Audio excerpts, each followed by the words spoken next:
The massive alien ships appeared in Earth's sky like dark clouds blocking out the sun. Admiral Zethmore stood on the bridge of his flagship, looking down at the small blue planet below. His tall, insect-like body moved with the confidence of someone who had destroyed 47 worlds before this one. "Another primitive world," he said to his officers, his voice cold and emotionless. "Their technology is thousands of years behind ours. This will be over quickly." The Vorthak had been conquering planets for over 1,000 years. They were experts at it. First came the fear, then the surrender, then the enslavement. It was always the same pattern. Always. "Sir, we're detecting some resistance from their orbital defenses," reported his tactical officer. Zethmore laughed, a sound like grinding metal. "Resistance? Show me." On the main screen, small human ships fired, primitive missiles at the Vorthak fleet. The weapons bounced harmlessly off their shields like raindrops on glass. Within minutes, every human ship in space was destroyed, their burning wreckage falling toward the planet like shooting stars. "Begin the bombardment," Zethmore ordered. "Target their major cities. Show them what happens when they resist the hegemony." Down, on Earth, Captain Jinho crouched in his command bunker beneath Sol as the world shook around him. Through the reinforced walls, he could hear the sound of his city being destroyed. The alien plasma cannons turned buildings to glass and melted steel like butter. His radio crackled with reports from around the globe. Tokyo was in flames. Beijing had gone silent. New York was being evacuated, but the aliens were faster than the fleeing civilians. "Sir," his communications officer said, her voice shaking, "we're receiving surrender demands in Korean, English, Chinese, and 17 other languages. They want us to give up now." Jinho looked around at his soldiers. Private Minsu, barely 20 years old, clutched his rifle with white knuckles. Sergeant Dong Wook, a veteran of peacekeeping missions, stared at the tactical display with cold eyes. Corporal Hyojin monitored the radio, listening to the desperate calls for help from around the world. None of them looked afraid. They looked angry. "What do we tell them, sir?" the communications officer asked. Jinho thought about his daughter, probably hiding in a shelter somewhere in the city above. He thought about his wife, who worked at the hospital that was now probably just a crater. He thought about every human who had ever lived, fought, and died on this planet. "Send them our answer," he said quietly. The message was broadcast on all frequencies in the alien's own language. "Come and take it." Admiral Zethmore received the transmission and felt something he hadn't experienced in centuries: surprise. In his long career of conquest, no species had ever responded to surrender demands with a challenge. Most begged for mercy. Others tried to negotiate. None had ever dared to threaten the Vorthak. "Sir," his intelligence officer reported, "we're detecting unusual activity across the planet.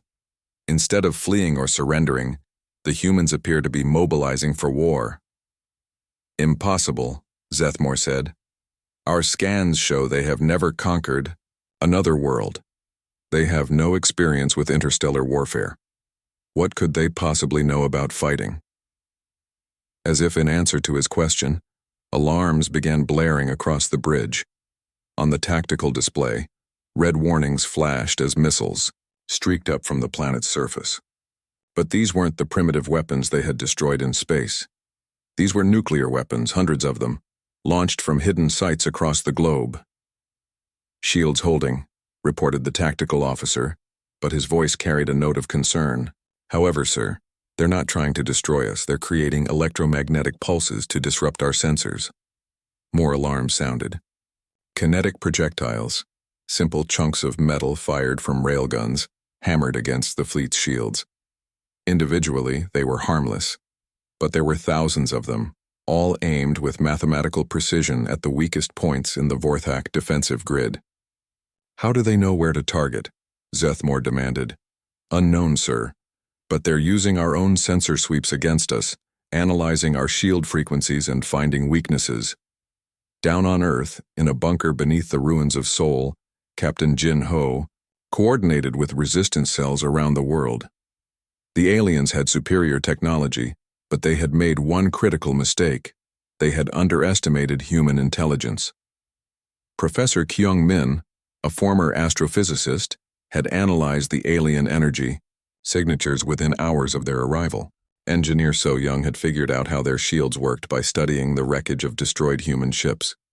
Communications expert Jae-wook had broken their encryption codes using quantum computers that weren't supposed to exist.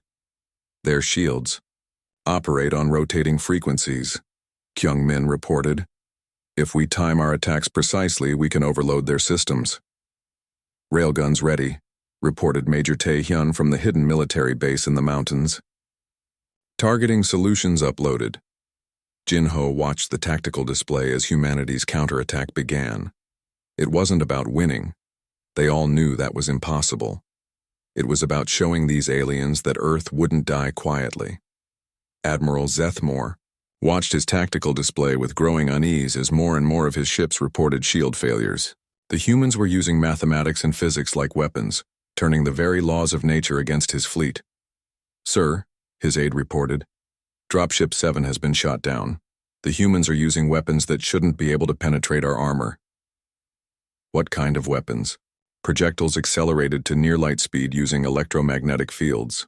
Primitive in concept, but devastatingly effective in execution.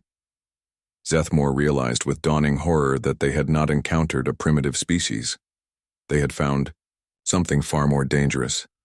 A young civilization that had spent its entire existence learning how to kill each other, and had just discovered a new target for their expertise. 3 weeks had passed since the aliens first attacked Earth. Captain Vexhai led his squad through the broken streets of what humans called Busan. The intelligence reports said this area was cleared of resistance fighters. The intelligence reports were wrong. Every building looked empty. Every street seemed quiet. But Vexhai had learned not to trust the silence.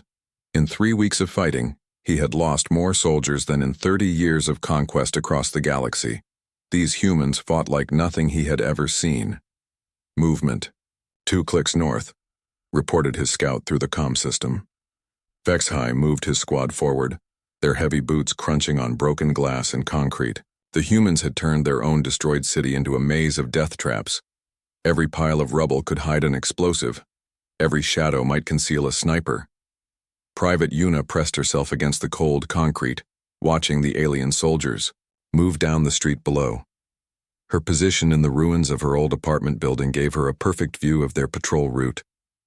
Around her, 5 other survivors waited in complete silence. Her weapon was strange-looking. Part of it came from a destroyed alien dropship. Part of it was built from pieces of a car engine. The rest was held together with wire and determination. It shouldn't have worked, but human engineers had made the impossible happen. Lieutenant Park's voice whispered through her earpiece. Wait for my signal. Remember, we have 30 seconds before their reinforcements arrive. Yuna had been a school teacher before the invasion. She had taught children how to read and write. Now she was learning how to kill aliens with weapons she had helped build from scrap metal and stolen technology. The ambush began exactly at noon. 6 different firing positions opened up at once. The aliens' advanced armor, which could stop their own plasma weapons, somehow failed against modified human projectiles that hit with impossible force. The entire fight lasted 37 seconds. When the smoke cleared, 6 alien soldiers lay dead in the street. Their weapons and equipment disappeared into human hands within minutes. By the time alien reinforcements arrived, the humans had vanished through tunnels that hadn't existed on any orbital scan. They took everything, Vexhai reported to his commander later, standing over the empty armor of his fallen soldiers. Weapons, communication devices, even medical supplies, and they left these behind. He held up small metal objects that looked harmless. His commander recognized them immediately. Human-made explosives, designed to look like debris. If his soldiers had stepped on them during their search, the entire rescue team would have been killed. They're learning our patrol patterns, Vexhai continued. They know when we'll arrive, which routes we'll take, even how many soldiers we'll send. It's like they can read our minds. Back in the underground bunker that had once been a subway station, Commander Jong-soo studied the captured alien plasma rifle. Before the invasion, he had designed smartphones and computers. Now he was reverse engineering weapons that were supposed to be beyond human understanding. The power coupling here is wasteful, he explained to his team of engineers, pointing at a holographic display of the weapon's internal structure, and this focusing crystal arrangement is completely wrong for maximum efficiency. Around him, former Samsung and LG employees worked with intense focus. They had taken apart 17 alien weapons in the past week. Each one taught them something, knew about their enemy's technology. "We can improve the power output by 40%, announced Dr. Min Jung, a physicist who had been working on fusion research before the aliens came. "And if we modify the barrel length and add these cooling vents, we can fire twice as fast without overheating." Within 6 hours, the improved weapons were being distributed to resistance fighters across the Korean peninsula. The aliens had brought superior technology to Earth, expecting it to guarantee their victory. They hadn't counted on humanity's greatest strength, the refusal to accept that anything couldn't be made better. Admiral Zethmore received reports that made no sense according to everything he knew about Conquest. His forces weren't just facing resistance, they were being outfought by a species that had never left their home planet. "Sir, we've lost contact with Patrol Unit 17, his communications officer reported. "Destroyed? Unknown. Their last transmission was in our own language, but the voice patterns were wrong. Someone learned to speak Vorthak well enough to mimic our radio protocols." Zethmore felt something cold settle in his stomach. The humans weren't just copying their technology. They were copying their language, their tactics, their entire way of war. And somehow they were making everything better than the original. "Show me the casualty reports," he ordered. The numbers were impossible. In 3 weeks, the humans had killed more Vorthak soldiers than the previous 5 planetary conquests. Combined, not through superior numbers or better weapons, but through pure tactical intelligence and an apparently limitless capacity for creative violence. "Sir," his aide reported quietly, "the High Command is asking for an explanation. They want to know how a primitive species is causing us such heavy losses." Zethmore stared at the tactical display showing Earth below. Red markers indicated areas of human resistance. There were hundreds of them, scattered across every continent, every major city. Even in places his orbital scans had shown to be completely empty. "Tell the High Command," he said slowly, "that we haven't invaded a planet. We've invaded an entire species that thinks warfare is an art form. Every human is a soldier. Every piece of their technology is a potential weapon. Every defeat teaches them how to win the next battle." He paused, watching another patrol disappear from his tactical display. "And they're getting better at killing us faster than we're getting better at killing them." Lieutenant Jamin crawled through the abandoned subway tunnel beneath Seoul, his team following in perfect silence behind him. Above them, alien patrols searched for the resistance fighters who had been picking off Vorthak forces with increasing success. The aliens had learned to fear the underground, but they had learned too late. The tunnel system stretched for hundreds of kilometers beneath the city. Before the invasion, it had carried millions of people to work each day. Now it carried death to the invaders who thought they owned the surface world. "Contact ahead," whispered Specialist Bo Young from her position at the tunnel junction. Through her modified scope, she could see the alien patrol moving through the station above. 8 Vorthak soldiers, their thermal scanners sweeping back and forth, searching for human heat signatures they would never find. The humans had learned to hide their body heat using stolen alien stealth technology. They had also learned to move without making sound, to communicate without speaking, and to kill without being seen. 3 months of constant warfare had turned ordinary people into perfect predators. Jamin gave 3 quick hand signals. His team moved into position with practiced efficiency. Minho took the high angle from the old ticket booth. Sora positioned herself behind the support pillar. Donghyun covered the exit routes. The attack came from 4 directions at once. Modified plasma weapons fired bolts of energy that cut through alien armor like it was made of paper. The Vorthak patrol never had a chance to call for help. Within seconds, all 8 soldiers were down. "Grab everything useful," Jamin ordered. "We have 2 minutes before their backup arrives." His team moved like a machine. Weapons, ammunition, communication devices, Even the aliens' food supplies disappeared into human hands. They had learned that everything the enemy carried could be turned into an advantage. By the time Vorthak reinforcements reached the station, they found only empty armor and equipment that had been stripped clean. The humans had vanished back into their tunnel network, leaving behind small surprises for anyone who tried to follow. Captain Sohee watched the operation from her command bunker, her screens showing similar attacks happening across the globe. In Tokyo, Major Dayun's team had successfully destroyed an alien supply depot. In London, Commander Taiho's forces had captured an entire transport ship, along with its cargo of advanced weapons. But the most important victory was happening right now, high above the Earth. Pilot Hyunwoo had been flying passenger jets before the invasion.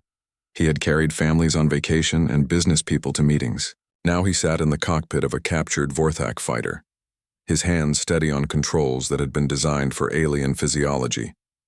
The modifications weren't pretty.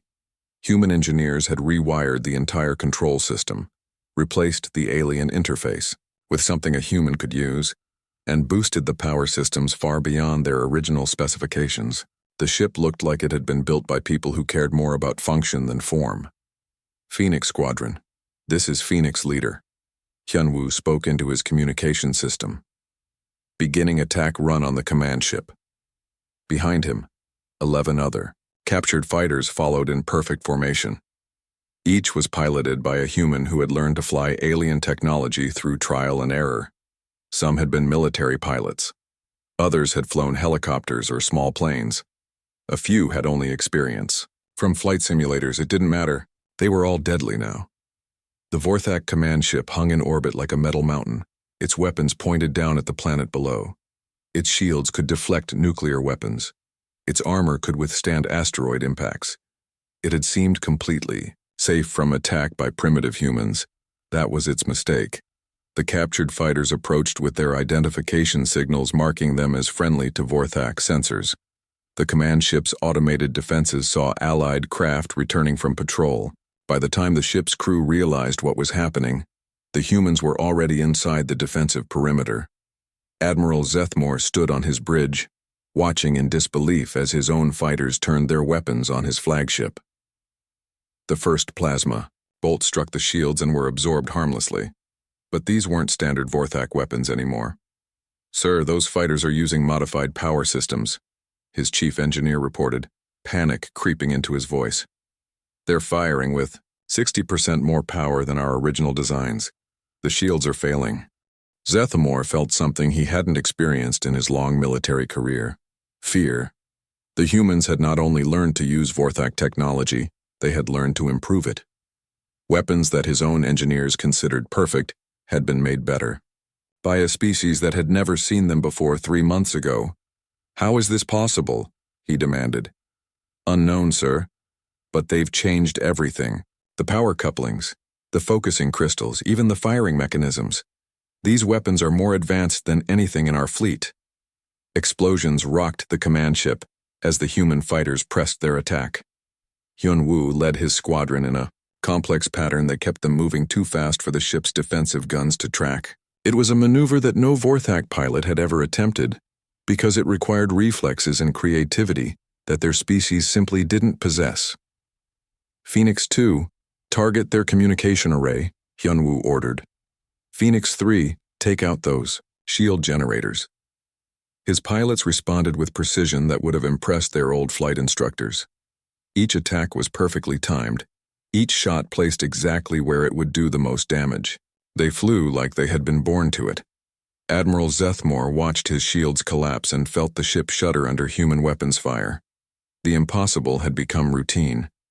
The primitives had become the masters of warfare, and his supposedly superior civilization was learning what it felt like to be hunted. The assault on the Vorthak command ship began at 3 a.m, Seoul time. Major Inho led 30 of Earth's best soldiers through the hole that Phoenix Squadron had blown in the alien flagship's hull. His modified combat suit let him breathe and move in the vacuum of space around the damaged ship. Behind him came the deadliest fighters humanity had produced. Sergeant A. Ri had been a martial arts instructor before the invasion. Private Kyung-soo, had been a professional gamer. Corporal Minwook had worked in a factory. The war had turned them all into something the galaxy had never seen before. They moved through the ship's corridors like ghosts. Every step was planned, every corner checked, every room cleared with mechanical precision. They had studied captured Vorthak ship blueprints for weeks, memorizing every passage and junction until they knew the layout better than the aliens who lived there. What they found surprised them. The Vorthak had never learned to fight inside their own ships. Sergeant Aerie encountered her first alien in a narrow corridor near the ship's armory. The Vorthak soldier stood over 2 meters tall and weighed 3 times as much as she did. His natural armor could stop bullets, and his strength could crush human bones like twigs. None of that mattered. Aerie moved with speed that her enhanced reflexes made possible. The combat drugs reverse-engineered from alien medical supplies had pushed her reaction time beyond human limits. She slid under the alien's weapon, struck 3 precise points on his body armor, and watched him collapse as the suit's own power systems turned against him. Corridor 7 clear, she reported, already moving toward her next target.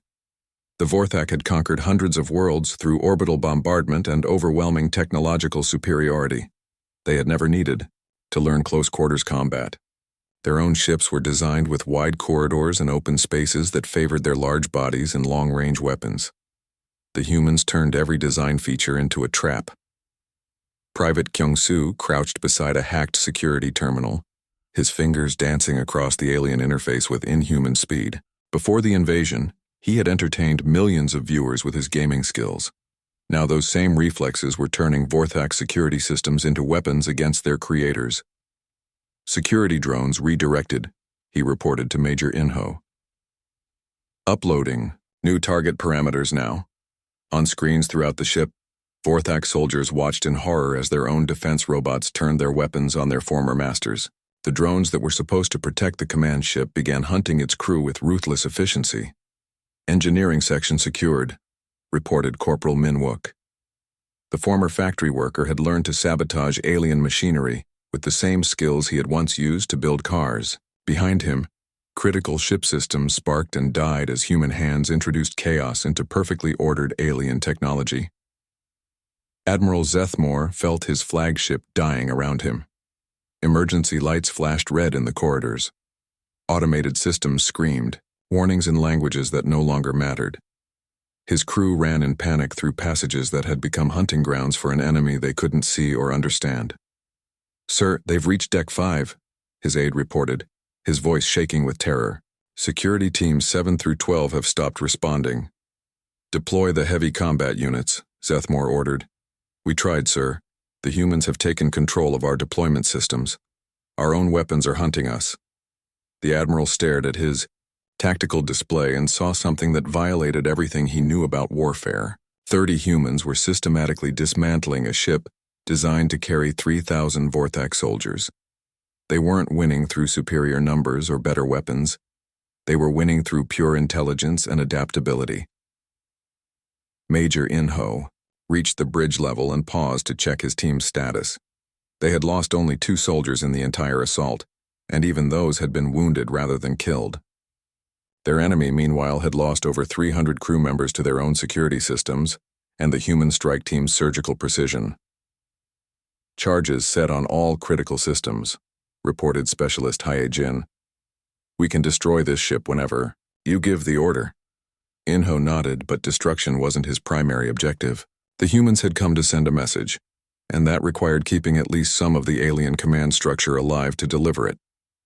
The final assault on the bridge lasted exactly 4 minutes. When the blast doors finally opened, Admiral Zethmore found himself staring at Major Inho, a human who barely reached the alien's chest. The human's weapon glowed with energy that made the air itself seem to vibrate. "Your species made a mistake," Inho said in perfect Vorthak, his pronunciation carrying the authority of absolute victory. "You thought we were prey. You thought we would surrender when faced with superior technology. You were wrong." Zethmore looked into the human's eyes and saw something that chilled him to his core, not hatred or anger, but cold mathematical precision. This wasn't revenge, this was business. "What do you want?" the Admiral asked. Inho smiled, and for the first time in his long military career, Zethmore understood what it felt like to be truly afraid.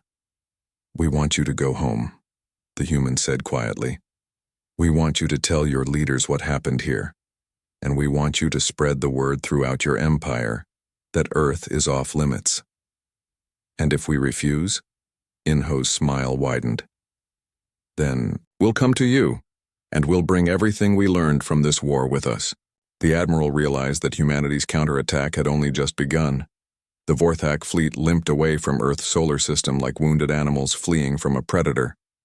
Admiral Zethmore sat in his damaged command chair, staring at the message he had to send to the hegemony. Around him, his surviving officers worked in silence, their confidence shattered by the impossible defeat they had witnessed. His hands shook as he composed the transmission. "Do not engage the humans, under any circumstances. They are not what we thought they were." But even as his ships fled toward home, Zethmore knew his warning would come too late. The humans weren't content to simply drive off their attackers. They were following. Fleet Admiral Sun Ho stood on the bridge of humanity's first interstellar warship. The ship looked strange, built from a mixture of salvaged Vorthak technology and human innovation. Its hull bore scars from the construction process, where human engineers had forced alien systems to work in ways their designers never intended. Around him, his crew prepared for humanity's first journey beyond their solar system. They were former teachers, mechanics, computer programmers, and store clerks who had learned warfare in the desperate months of Earth's defense. Now they were about to carry that knowledge to the stars. "Navigation. Set course for the first Vorthak colony world," Sun Ho commanded. "Sir?" His intelligence officer, Commander Yun-ji, reported. "We've broken their communication codes completely. The hegemony controls over 300 worlds." Sun Ho nodded. The number was large, but not impossible. Humanity had learned something during the invasion that their enemies didn't understand. War wasn't about having the biggest guns or the most ships. War was about the will to win and the creativity to find a way. "Signal the fleet," he ordered. "Begin Operation Payback." Behind Earth's flagship, 27 ships followed. Each one carried humans who had stared death in the face and decided to fight back. They had weapons that improved on Vorthak designs, tactics forged in the defense of their homeworld, and a message for the galaxy: humanity was coming. The first Vorthak colony fell in less than 6 hours. The planet called Vorthak Prime 7 had been a peaceful mining world for 3 centuries. Its defenses were designed to stop pirates and raiders, not an enemy that had spent months studying every weakness in Vorthak military doctrine. Captain Minji led the ground assault on the colony's capital city. Her forces moved through the streets with the precision of a surgical knife. The Vorthak defenders had never faced an enemy that turned every piece of captured equipment into a more deadly weapon. "Resistance is collapsing," she reported to the fleet. "Their weapons are exactly the same as the ones we faced on Earth. They haven't learned anything from their defeat." That was the Vorthak's greatest weakness. In 1,000 years of conquest, they had never needed to adapt or improve. Their technology had always been sufficient to overwhelm primitive species. Now they faced an enemy that improved everything they touched. The human weapons fired faster, hit harder, and used power more efficiently than the original Vorthak designs. Human tactics were unpredictable and creative. Human soldiers fought with an intensity that alien psychologists couldn't understand. Within days, Vorthak Prime 7 was under human control, but the humans didn't enslave the population or destroy the cities. Instead, they broadcast a simple message throughout the hegemony: "Leave human space alone, or we'll visit every world you control." Admiral Zethmore received the transmission on his journey home and felt his blood turn cold. The humans weren't just expanding their territory, they were rewriting the rules of galactic warfare. "Sir," his communications officer reported, "we're receiving distress calls from 17 different colonies. The humans are attacking multiple systems simultaneously." Zethmore stared at the tactical display in disbelief. It was impossible. The humans had been confined to a single planet 4 months ago. Now they were conducting coordinated military operations across dozens of star systems. "How many ships do they have?" he asked. "Unknown, sir, but intelligence suggests they're building new vessels using captured technology and resources from conquered worlds. Each ship they launch is more advanced than our current fleet." The truth was even worse than Zethmore feared. The humans weren't just copying Vorthak technology, they were perfecting it. Every captured ship became the template for 10 improved vessels. Every defeated world provided resources for the next phase of human expansion. Fleet Admiral Sun Ho stood before a holographic map showing the current state of the war. Red dots marked human-controlled systems. Blue dots showed Vorthak territories. The red was spreading like an infection through the heart of the hegemony. "Status report," he requested. 57 worlds liberated, Commander Yunji reported. 0 casualties among civilian populations. Enemy military forces either surrendering or fleeing without engagement. Sun Ho smiled. The galaxy was learning what Earth had tried to teach the Vorthak. Humans didn't fight for conquest or glory. They fought to protect what they valued, and they were very good at it. The final transmission from the Vorthak homeworld came 6 months after the first human ship left Earth's solar system. It was brief and filled with the kind of fear that came from facing something completely beyond understanding. They came as primitives defending a single world. Now they control half our territory and are offering protection to any species that wants to join them. The humans have built something new in this galaxy, something we cannot fight. Admiral Zethmore listened to the message and understood that the age of Vorthak dominance was over. The humans had taken the galaxy's greatest military power and turned it into something better. They had transformed conquest into liberation, fear into hope, and enemies into allies, and they were just getting started.